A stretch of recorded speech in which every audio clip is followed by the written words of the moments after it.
मैं आपको बता दूं मोदी जी, आपने दूसरों को तो डरा दिया सीबीआई से, केजरीवाल नहीं डरने वाला। आपको पता नहीं है मैं किस मिट्टी का बना हूं। साल 2010 जो बहुत ही ज्यादा महत्वपूर्ण होने के साथ साथ ऐतिहासिक भी था, जिस वक्त लोकपाल बिल और अन्ना हजारे छाए हुए थे। केंद्र में कांग्रेस की सरकार थी और प्रधानमंत्री थे मनमोहन सिंह। लेकिन इन्हीं सबके बीच एक और शख्स था जिसकी चर्चाएं होनी शुरू हो गई थी। साधारण सा दिखने वाला, घिसी हुई पैंट, ढीली सी शर्ट और पैरों में चप्पल, साथ में जेब में 5 रुपए वाला रेनॉल्ड्स का पेन। नाम था अरविंद केजरीवाल। लोगों का ये कहना है कि अन्ना हजारे की नींव इसी साधारण से दिखने वाले चेहरे ने रखी थी। अरविंद केजरीवाल एक ऐसी शख्सियत है जिन्होंने अपनी मेहनत और ईमानदारी से आम आदमी से लेके मुख्यमंत्री तक का सफर तय किया।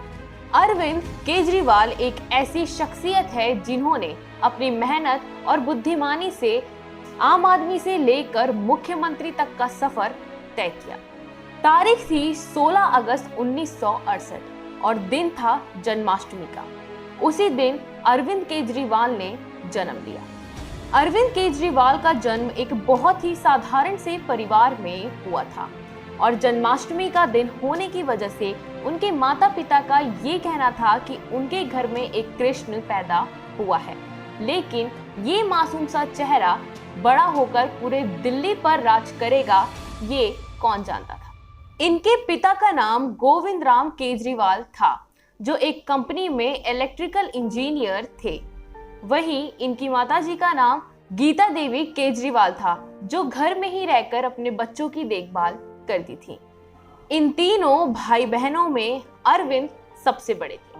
पिता के इलेक्ट्रिकल इंजीनियर होने की वजह से इनका ट्रांसफर बार बार होते रहता था, जिसकी वजह से इन्होंने अपने बड़े होने के दिन कभी सोनीपत, कभी गाजियाबाद और कभी हिरसक जैसे शहरों में गुजारे हैं। सोनीपत के क्रिश्चियन मिशनरी और हिरसक के कैंपस स्कूल से अरविंद केजरीवाल ने अपनी स्कूल की पढ़ाई पूरी की थी। साइंस स्ट्रीम से 12वीं पास करने के बाद अरविंद केजरीवाल ने ये ठान लिया था कि वो भी अपने पिता की तरह इंजीनियरिंग करेंगे, जिसके बाद इन्होंने IIT JEE के परीक्षा की तैयारियां शुरू कर दी। तैयारी इतनी ज्यादा मेहनत भरी थी कि न केवल इन्होंने एग्जाम पास किया, बल्कि पूरे देश भर में 563 रैंक हासिल की। अरविंद केजरीवाल के पिता का ये कहना है कि परीक्षाओं के दौरान अरविंद या तो सिर्फ सोते हुए दिखाई देते थे या तो सिर्फ पढ़ते हुए। वो पूरे दिन पढ़ाई में ही लगे रहते थे, जिसके बाद उनका एडमिशन IIT खड़गपुर में हो गया।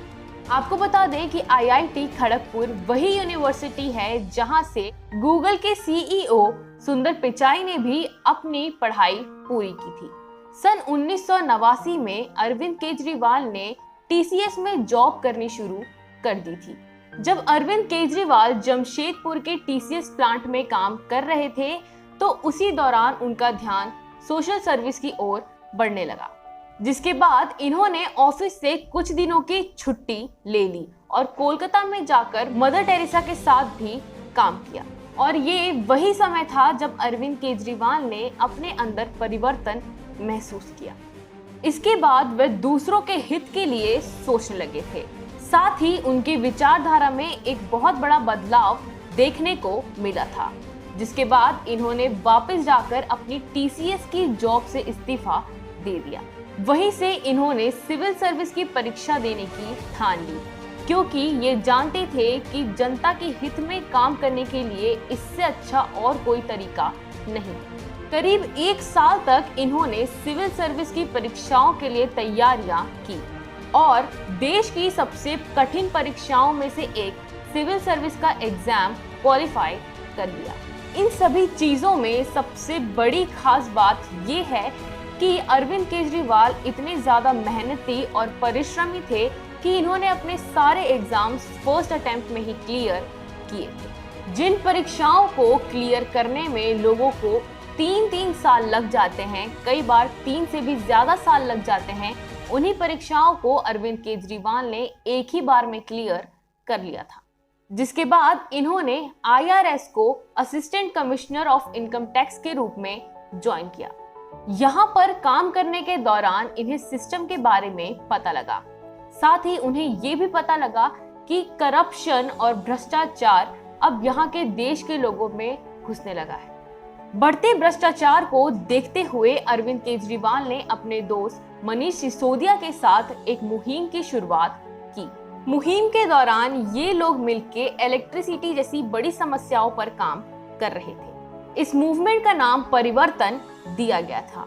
इनका इन कामों में इतना ज्यादा मन लग चुका था कि इन्होंने अपनी ऑफिस से सन 2000 में 2 साल की छुट्टी ले ली और इन 2 सालों के अंदर इन्होंने दिल्ली की जनता के लिए कई काम किए हैं। 2 साल की छुट्टियां खत्म होने के बाद मनीष सिसोदिया और अरविंद केजरीवाल दोनों ही वापस अपनी जॉब पर जाते हैं, लेकिन सोशल सर्विस में ज्यादा बिजी होने की वजह से दोनों ने सन 2006 में अपनी जॉइंट कमिश्नर की पोस्ट से इस्तीफा दे दिया। इसके बाद इन्होंने पूरी तरह से परिवर्तन और एक NGO कबीर के लिए काम करना शुरू किया। सिस्टम की अच्छी खासी नॉलेज होने की वजह से अरविंद केजरीवाल समझ चुकी थी कि कहां पर कैसा काम करना है। इन्होंने राइट टू इंफॉर्मेशन एक्ट के जरिए बिना किसी को रिश्वत दिए लोगों के कई काम करवाए थे।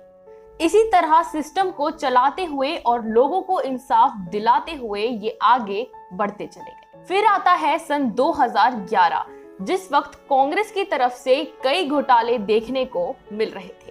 इसके बाद सन 2011 में अरविंद केजरीवाल ने अन्ना हजारे और किरण बेदी जैसे एक्टिविस्ट के साथ मिलकर इंडिया अगेंस्ट करप्शन ग्रुप को सामने लाए थे। इसी मूवमेंट के दौरान लोग इन्हें जानने लग गए थे और नेशनल मीडिया में इनका चेहरा सामने आने लग गया था।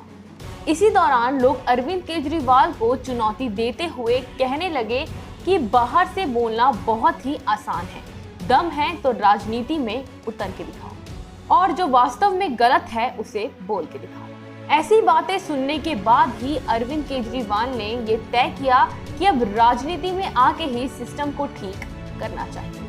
इसी के बाद इन्होंने आम आदमी पार्टी की शुरुआत की और दिल्ली के इलेक्शंस में मुख्यमंत्री के उम्मीदवार बन के सामने आए। इसी दौरान लोगों को आम आदमी पार्टी से काफी उम्मीदें होने लगी थी, इसीलिए लोगों ने आम आदमी पार्टी को अच्छे खासे वोट देकर जितवाया था, जिसके बाद अरविंद केजरीवाल दिल्ली के मुख्यमंत्री बन गए और मुख्यमंत्री के पद में रहकर काम करना शुरू किया। मुख्यमंत्री जैसे बड़े पद में पहली बार काम करने के कारण सिस्टम की कुछ चीजें उनके हिसाब से नहीं हो पाई, जिसके कुछ दिन बाद ही अरविंद केजरीवाल ने अपने पद से इस्तीफा दे दिया। इस्तीफा देने का मुख्य कारण अरविंद केजरीवाल ने ये बताया था कि गवर्नमेंट के तरफ से लिबर्टी ना मिलने की वजह से वो किसी भी तरह के बड़े कदम नहीं उठा पा रहे। इसके बाद सन 2015 में वापस से इलेक्शंस हुए, जिसके बाद अरविंद केजरीवाल और उनकी आम आदमी पार्टी दोबारा से नजर आई और इस बार आम आदमी पार्टी ने 70 में से 67 सीट्स जीते थे। ये आंकड़े बताते हैं कि उस वक्त दिल्ली की जनता को आम आदमी पार्टी से कितनी ज्यादा उम्मीदें थी। इसके बाद आम आदमी पार्टी के अरविंद केजरीवाल वापस से मुख्यमंत्री बने और उसके बाद से उन्होंने कभी भी पीछे मुड़कर नहीं देखा। इसके बाद इन्होंने ऑड इवन जैसे अभियान चलाए, साथ ही शिक्षा जैसे बड़े मुद्दों पर काम करना शुरू किया। दिल्ली की जनता ने भी ये मान लिया था कि 2014 के मुकाबले इस बार दिल्ली में काफी अच्छे काम हुए हैं, लेकिन अभी भी दिल्ली को कुछ नीतियों और बड़े बदलाव की जरूरत है और हम सबको ये उम्मीद है कि आने वाले दिनों में भी अरविंद केजरीवाल ऐसे ही अच्छे काम करते रहेंगे। तो कैसी लगी आपको अरविंद केजरीवाल जी की ये जीवन कथा, हमें कमेंट बॉक्स में जरूर बताएं। साथ ही अगर आपको हमारी ये वीडियो पसंद आई हो तो इसे लाइक करें, शेयर करें और सब्सक्राइब करें। साथ ही बेल आइकन दबाना ना भूलें।